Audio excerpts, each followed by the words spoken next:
The group and ungroup feature gives you full control over what you cut and helps reduce material waste. If you want to cut only specific parts such as logos, door handles, fuel tanks, or any other individual piece, you can easily do this using the ungroup feature. For example, if you only want to cut the Ferrari logo, select the template and click ungroup. The part will be separated, delete the unnecessary part, and you are good to cut. You can also group parts to make better use of material. For example, in this template, the sunroof area would normally go to waste.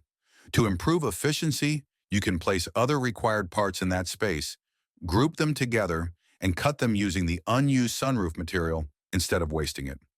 Here's another example using the same roof template.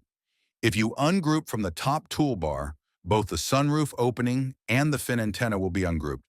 However, if you only want to remove the sunroof area, simply shift-click the sunroof, then click Ungroup.